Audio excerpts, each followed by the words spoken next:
Salam, mənim adım Fatma və bu gündən etibarən sizinlə birlikdə Python öyrənəcəyik. Bəlkə də bu sizin proqramlaşdırmaya ilk adımınızdır, bəlkə də artıq təcrübəniz var. Hər iki halda doğru yerdəsiniz. Bu video seriyada sizin Python dilini sıfırdan öğretmeye çalışacağım. Bugünkü dersimizdə isə Python'ın nə olduğunu, harda istifadə edildiyini və niyə bu qədər sevilməsini izah edəcəyəm. Bugün Google, Netflix, Instagram və NASA və bir çox texnologiya nəhəngləri Python'dan istifadə edir. Sadə dillə desək, Python həm ev tapşırığını yerinə yetirmək, həm də Marsa robot göndərmək üçün istifadə oluna bilər. 2020-ci ildən bəri Python dünyada ən populyar proqramlaşdırma dillərindən biri hesab edilir və bu populyarlıq hər gün artır.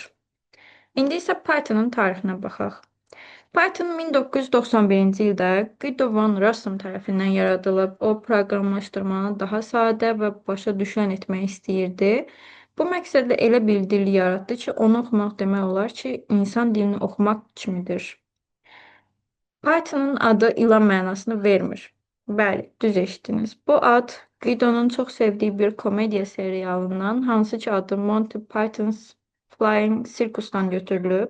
Yəni dilin adı da özü qədər maraqlıdır. Python'ın istifadə sahələri. Python'ın gözəlliyi ondadır ki, onu demək olar hər şey üçün istifadə edə bilərsən. Gəlin əsas sahələrə nəzər salaq. Web saytlarının hazırlanması, web development. İnteraktiv saytlar yaratmaq istəyirsən, Python bunun üçün əla frameworklərə malikdir, Django və Flask. Instagram və Spotify kimi platformalar bu frameworklərə güvənir məsələn. Digər bir sahə Data Science, Machine Learning sahəsi. Rəqəmlərlə işləməyi sevirsən, Pandas, NumPy və Matplotlib sənə böyük məlumatları analiz etməkdə və vizuallaşdırmaqda kömək edəcək. Excel-ə vidalaşmağa hazırsansa, Python buradadır. Avtomatlaşdırma və skriptlər. Hər dəfə eyni işi etməkdən bezmisənsə, Python sənə bu işləri avtomatlaşdırmaq imkanı verir. Sadəcə bir neçə sətir kod yaz, qalanını Python etsin. Game sahəsi. Sadə oyunlar yaratmaq istəyirsən, Pygame ilə bunu edə bilərsən. Düzdür, high level oyunlar yarada bilmək biraz çətin olacaq, amma başlanğıc üçün Python idealdır. Şəbəkə və sistem tətbiqləri, təhsil və tədqiqat sahəsində də Python'dan istifadə etmək mümkündür. Niyə məhz Python?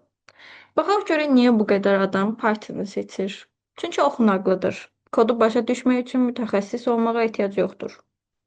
Yazması asandır. Uzun-uzadı yazmağa ehtiyac yoxdur. Hər şey qısa və konkretdir. Python pulsuzdur, yəni açıq mənbəlidir. İstənilən şəxs istənilən vaxt yükləyib istifadə edə bilər. Python platformadan asılı deyil. Yəni Windows, Mac, Linux fərq etmir. Python hər yerdə işləyir. İcması böyükdür. Python'da problem yaşadın, Google'da axtar. Minlərlə cavab çıxacaq. Kitabxana framework bolluğu var. Yəni hər sahəyə uyğun alətlər mövcuddur. Çarəsiz qalmayacaqsan. Python'ın fəlsəfəsi. Python təkcə texniki deyil, fəlsəfi cəhətdən də fərqlənir. Bu dilin içində gizlənmiş 19 qızıl prinsip var. İndi Python'a sadəcə bu sətri yaz. Import this.